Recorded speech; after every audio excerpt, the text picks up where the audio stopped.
ನಮಸ್ಕಾರ ಫ್ರೆಂಡ್, ನಮ್ಮ channel subscribe ಆಗಿ ಹಾಗೆ ಲೈಕ್ ಮಾಡಿ ಅನಿಸ್ತೇ ಮತ್ತು 1,00,000 ಮುಖ್ಯಮಂತ್ರಿ ಬಹುಮಾನಿತಗಳ 1 BHA ಫ್ಲಾಟ್. ಫ್ರೆಂಡ್, ನಿಮಗೆ 1 BHA ಬಗ್ಗೆ ಮಾಹಿತಿ ಕೊಡ್ತೀನಿ. ಏನು ರಾಜೀವ್ ಗಾಂಧಿ ವಸತಿ ನಿಗಮದಿಂದ ಕಟ್ಟುತ್ತಿರುವಂತಹ 1 BHA ಫ್ಲಾಟು.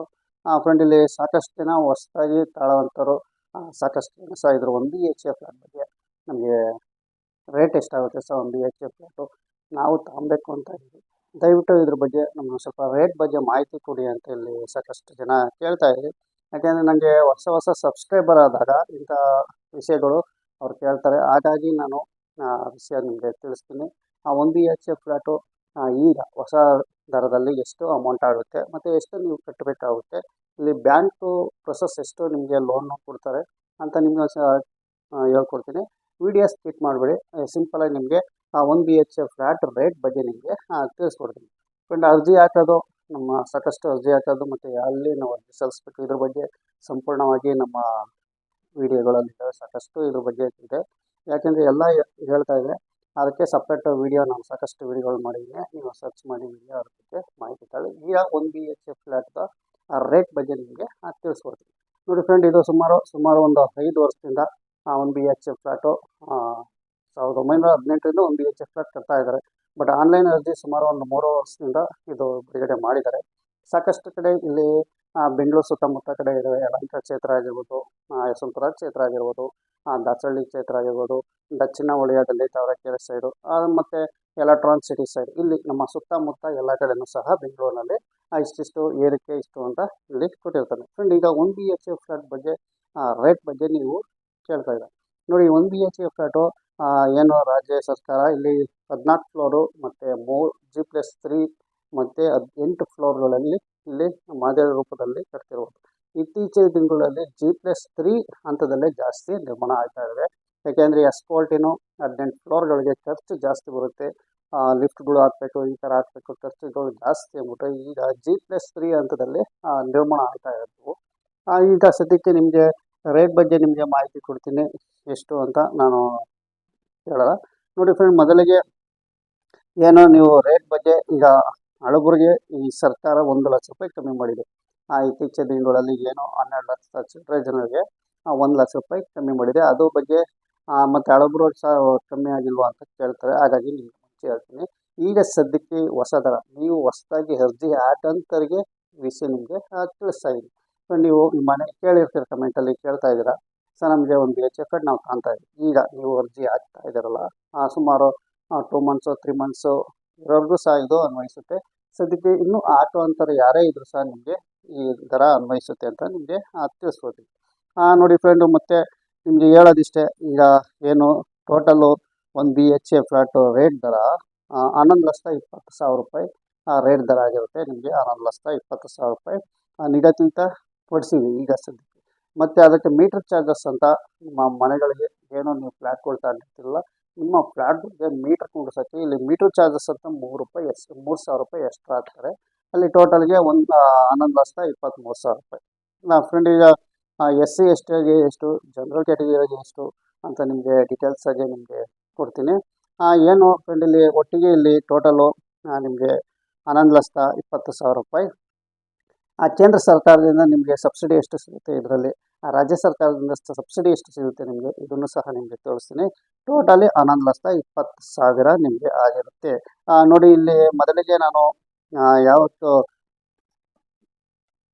ಮೊದಲಿಗೆ ನಿಮಗೆ ರಾಜ್ಯ ಸರ್ಕಾರ ಸಬ್ಸಿಡಿ ಎಷ್ಟು ಕೊಡುತ್ತೆ ಅಂತ ನಿಮ್ಗೆ ತಿಳಿಸ್ತೀನಿ. ಮೊದಲಿಗೆ ಜನರಲ್ ಕ್ಯಾಟಗರಿ ಅಂದರೆ ಸಾಮಾನ್ಯ ವರ್ಗದವರಿಗೆ, ಏನು ಜನರಲ್ ಕ್ಯಾಟಗರಿ ಅಂತಾರೆ, ಈ ಥರ ಜನರಲ್ ಕ್ಯಾಟಗರಿಗೆ ಅವ್ರಿಗೆ ಸರ್ಕಾರದಿಂದ ಎಷ್ಟು ಸಬ್ಸಿಡಿ ಸಿಗುತ್ತೆ ಅಂತ ನಿಮಗೆ ತಿಳಿಸ್ತೀನಿ. ನೋಡಿ ಫ್ರೆಂಡ್, ಇಲ್ಲಿ ಕೇಂದ್ರ ಸರ್ಕಾರದಿಂದ ಜನರಲ್ ಕ್ಯಾಟಗರಿಯವರಿಗೆ 1 ಲಕ್ಷ ರೂಪಾಯಿ ಸಹಾಯಧನ ನಿಮಗೆ ಸಿಗುತ್ತೆ. ನೀವು ವಿಡಿಯೋ ಸ್ಕಿಪ್ ಮಾಡಿಬಿಟ್ಟು ವಿಡಿಯೋ ಒಂದು ಸ್ವಲ್ಪ ಲೆಂತ್ ಆದರೂ ಪರವಾಗಿಲ್ಲ, ನಿಮಗೆ ಕ್ಲೀನಾಗೆ ಗೊತ್ತಾಗುತ್ತೆ. ನೋಡಿ, ಕೇಂದ್ರ ಸರ್ಕಾರದಿಂದ ನಿಮಗೆ 1 ಲಕ್ಷ ರೂಪಾಯಿ ಸಹಾಯಧನ ನಿಮಗೆ ಸಿಗುತ್ತೆ. ಅದೇ ಥರ ರಾಜ್ಯ ಸರ್ಕಾರ ಸಹಾಯಧನ ನಿಮಗೆ 1,20,000 ರೂಪಾಯಿ ನಿಮಗೆ ಸಾಮಾನ್ಯ ವರ್ಗದವ್ರಿಗೆ ಇಲ್ಲಿ ಸಿಗುತ್ತೆ.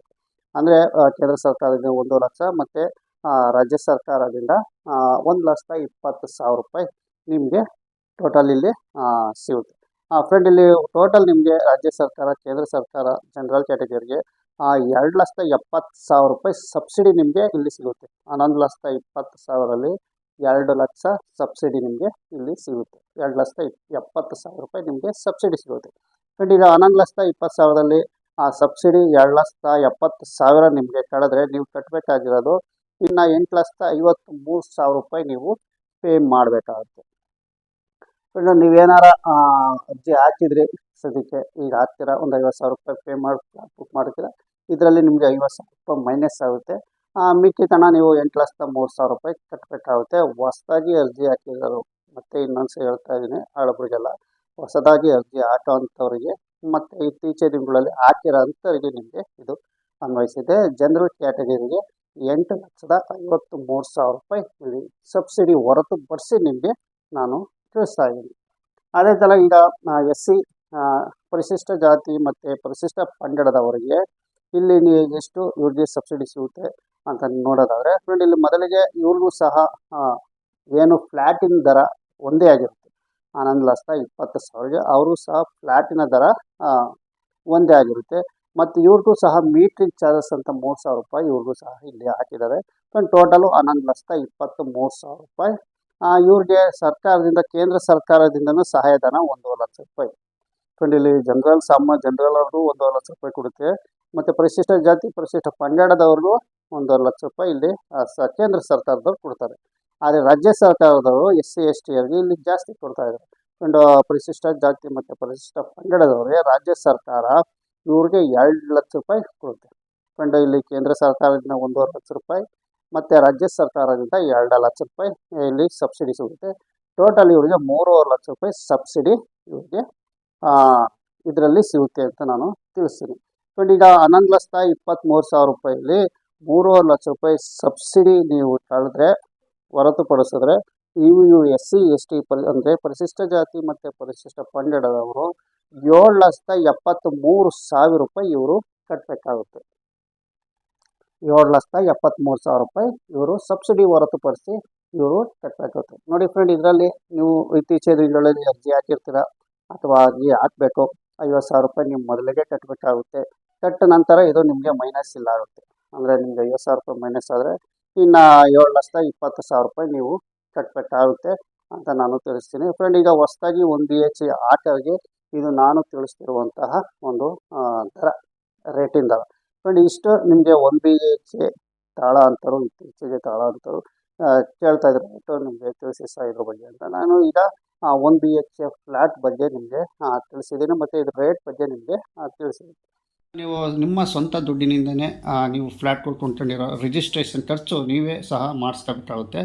ಏನು ನಿಮ್ಮ ಫ್ಲ್ಯಾಟ್ಗಳಿಗೆ ಎಷ್ಟು ಖರ್ಚಾಗುತ್ತೋ ರಿಜಿಸ್ಟ್ರೇಷನ್ನು ಅಷ್ಟು ನೀವು ಹಣ ನೀವೇ ಪಾವತಿ ಮಾಡಬೇಕು. ಒಂದು ಎಕ್ಸಾಂಪಲ್ ಅಂದಾಜು ಮೇಲೆ ಒಂದು 50,000 ಒಳಗಡೆ ನಿಮಗೆ ಇಲ್ಲಿ ರಿಜಿಸ್ಟ್ರೇಷನ್ ಖರ್ಚು ಬರುತ್ತೆ. ಯಾಕೆಂದರೆ ಮಾಡಿಸ್ಕೊಂಡಿರೋರು ತಿಳಿಸ್ತಾರೆ, ಒಳಗಡೆ 50,000 ಒಳಗಡೆ ನಿಮಗೆ ಖರ್ಚು ಬರುತ್ತೆ, ಅಂದಾಜು ಲೆಕ್ಕದಲ್ಲಿ ನಿಮಗೆ ತಿಳಿಸ್ತಾ ಇದ್ದೀನಿ. ಫ್ರೆಂಡ್ ಇಷ್ಟು ರಿಜಿಸ್ಟ್ರೇಷನ್ ಖರ್ಚು ವಿತ್ತು ಇಲ್ಲಿ ಏನು ಪೇ ಮಾಡಬೇಕು ಅಮೌಂಟು ನಿಮ್ಗೆ ತಿಳಿಸಿದ್ರೆ SC ST ಅವ್ರಿಗೆ ಮತ್ತು ಜನರಲ್ ಅವ್ರಿಗೆ ಇಷ್ಟು ಬಂದಿರೋ ಪೇಮೆಂಟು ನೀವು ಪೇ ಮಾಡಬೇಕಾಗುತ್ತೆ. ರಿಜಿಸ್ಟ್ರೇಷನ್ ಖರ್ಚೆಲ್ಲ ಸೇರಿಸಿ ಅಂತ ನಿಮಗೆ ತಿಳಿತೀನಿ. ಸ್ವಂತ ರಿಜಿಸ್ಟ್ರೇಷನ್ ಖರ್ಚು ನಿಮ್ಮದೇ. ಫ್ರೆಂಡ್ ನಿಮಗೆ ಏನೇ ಒಂದು ಅರ್ಜಿ ಹಾಕಬೇಕು, ಇಲ್ಲಿ ಮೇನಾಗಿ BPL ಕಾರ್ಡ್ ಹೊಂದಿರಬೇಕು ಮತ್ತು ಬೆಂಗಳೂರಿನಲ್ಲಿ ಮಿನಿಮಮ್ 5 ವರ್ಷ ಮೇಲ್ಪಟ್ಟಿರಬೇಕು ವಾಸವಾಗಿ. ನಿಮ್ಮ ಬೆಂಗಳೂರಿನಲ್ಲಿ ಏನೇ ಒಂದು ಇದ್ರೂ 5 ವರ್ಷ ಹಾಗೆ ಇರಬೇಕು. ಮತ್ತು ಎಲ್ಲ ಡಾಕ್ಯುಮೆಂಟ್ಸು ಬೆಂಗಳೂರಲ್ಲಿ ಅಡ್ರೆಸ್ಸಲ್ಲೇ ಇರಬೇಕು. ಈಗ ಒಬ್ಬರು ಕೇಳ್ತಾರೆ, ಸರ್ ನಮ್ಮದು ಆಧಾರ್ ಕಾರ್ಡ್ ಬೆಂಗಳೂರು ಅಡ್ರೆಸ್ಸಲ್ಲಿದೆ ಮತ್ತು ರೇಷನ್ ಕಾರ್ಡ್ ಮಾತ್ರ ಊರಲ್ಲಿದೆ ಸರ್, ಏನು ಮಾಡೋದು? ಅವೆಲ್ಲ ಚೇಂಜಸ್ ಮಾಡ್ಕೋಬೇಕಾಗುತ್ತೆ. ಈಗ ತಿದ್ದುಪಡಿ ಬಿಡ್ತಾ ಇರ್ತಾರೆ. ಎಕ್ಸಾಂಪಲ್ ಈಗಲೂ ಸಹ ತಿದ್ದುಪಡಿ ಇದ್ದಾವೆ. ಆ ತಿದ್ದುಪಡಿಯಲ್ಲಿ ಹೋದಾಗ ನೀವು ಅಡ್ರೆಸ್ ಚೇಂಜ್ ಮಾಡಿಸ್ಕೋಬೋದು, ರೇಷನ್ ಕಾರ್ಡ್ ಅಡ್ರೆಸ್ ಚೇಂಜ್ ಮಾಡಿಸ್ಕೋಬೋದು ತಿದ್ದುಪಡಿಯಲ್ಲಿ. ಈ ಥರ ನಿಮ್ಮ ಮತ್ತು ಬೆಂಗಳೂರಲ್ಲಿ ನಿಮ್ಮ ಅಗ್ರಿಮೆಂಟು ಏನಾರು ಇದ್ದರೆ, ನಿಮ್ಮ ಆಧಾರ್ ಕಾರ್ಡ್ ಬೆಂಗಳೂರು ಬೇಕು ಅಂದರೆ ನೀವು ಸಹ ಆಧಾರ್ ಕಾರ್ಡಲ್ಲಿ ಸೈಬರ್ ಬೆಂಗಳೂರು ಒಂದೇ ಆಗಿರ್ಬೋದು, ಎಲ್ಲ ಹೋಗಿ ನೀವು ಅಗ್ರಿಮೆಂಟ್ ಮುಖಾಂತರ ಆಧಾರ್ ಕಾರ್ಡ್ ಚೇಂಜ್ ಮಾಡಿಸ್ಕೋಬೋದು. ಇಷ್ಟು ನಿಮಗೆ ತಿಳಿಸೋಕ್ಕೆ ಇಷ್ಟಪಡ್ತೀನಿ. ಯಾಕೆಂದರೆ ಕಮೆಂಟಲ್ಲಿ ಕೇಳ್ತಾರೆ, ನಮ್ಮದು ರೇಷನ್ ಕಾರ್ಡ್ ಅಡ್ರೆಸ್ ಇರೋಲ್ಲ ಸರ್, ನಮ್ಮದು ಆಧಾರ್ ಕಾರ್ಡ್ ರೇಷನ್ ಕಾರ್ಡಲ್ಲಿ ಆಧಾರ್ ಕಾರ್ಡಲ್ಲಿ ಈ ಥರ ಕೇಳಿದಾಗ ನೀವು ಅವೆಲ್ಲ ತಿದ್ದುಪಡಿ ಮಾಡಿಸ್ಕೋಬೇಕಾಗುತ್ತೆ ಅಂತ ನಿಮಗೆ ತಿಳಿಸ್ಕೊಡ್ತೀನಿ. ಫ್ರೆಂಡ್ ಈಗ ನಿಮಗೆ ಇಷ್ಟು ಮಾತ್ರ ನಿಮಗೆ ತಿಳಿಸ್ತೀವಿ 1 BHK ಫ್ಲ್ಯಾಟ್ ಬಗ್ಗೆ ಸಂಪೂರ್ಣವಾಗಿ ನಿಮಗೆ ರೇಟ್ ಬಗ್ಗೆ ನಾನು ತಿಳಿಸ್ಕೊಟ್ಟಿದ್ದೀನಿ. ಈಗ ಏನು ಜನರಲ್ ಕ್ಯಾಟಗರಿ ಸಾಮಾನ್ಯ ವರ್ಗದವರಿಗೆ 8,53,000 ಆಗುತ್ತೆ. ಅದೇ ಥರ ಜನರಲ್ ಅವ್ರಿಗೆ 7,73,000 ಆಗುತ್ತೆ.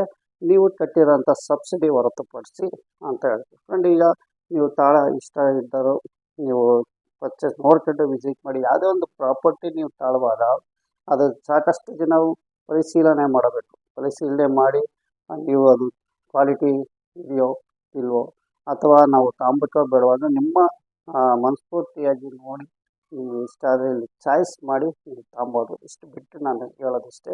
ಬಟ್ 1 BHK ಫ್ಲ್ಯಾಟೋದು ನಿಮಗೆ ಸಂಪೂರ್ಣವಾಗಿ ನಾನು ಮಾಹಿತಿ ಕೊಟ್ಟಿದ್ದೀನಿ.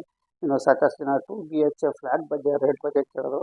ಖಂಡಿತವಾಗಿ ಅದ್ರ ಬಗ್ಗೆ ನಾನು ಮಾಹಿತಿ ಕೊಡ್ತೀನಿ ಅಂತ ಹೇಳ್ತಾ ವಿಡಿಯೋ ಮುಗಿಸ್ತಾ ಇದ್ದೀನಿ. ನಮಸ್ಕಾರ. ನಮ್ಮ ಚಾನಲ್ ಸಬ್ಸ್ಕ್ರೈಬ್ ಆಗಿ ಇದೇ ಥರ ಸಪೋರ್ಟ್ ಮಾಡಿ. ಎಲ್ಲ ಏನೇ ವಿಷಯ ಇದ್ರೂ ನಿಮಗೆ ಮಾಹಿತಿ ನಾನು ಕೊಡ್ತಾ ಇರ್ತೀನಿ 1 BHK ಬಗ್ಗೆ. ಸಾಕಷ್ಟು ಜನ ಕೇಳ್ತಾರೆ ಸರ್, ನಮ್ಮೊಂದು ಮುದ್ದೇನಪಾಳ್ಯ ಆಗಿರ್ಬೋದು ಅಥವಾ ಗಾಣಿಗಳ್ಳಿದಾಗಿರ್ಬೋದು, ಇದರಲ್ಲಿ ಈ ಥರ ಎಲ್ಲ ಕ್ಷೇತ್ರದ್ದು ಮಾಹಿತಿ ಕೊಡಿ ಸರ್. ನೆಲಗಳ್ಳಿ ಆಗಿರ್ಬೋದು, ಈ ಕ್ಯಾಸನಹಳ್ಳಿ, ಇತ್ತೀಚೆಗೆ ಕ್ಯಾಸನಹಳ್ಳಿ ಜಾಸ್ತಿ ಕೇಳ್ತಾ ಇದ್ದಾರೆ.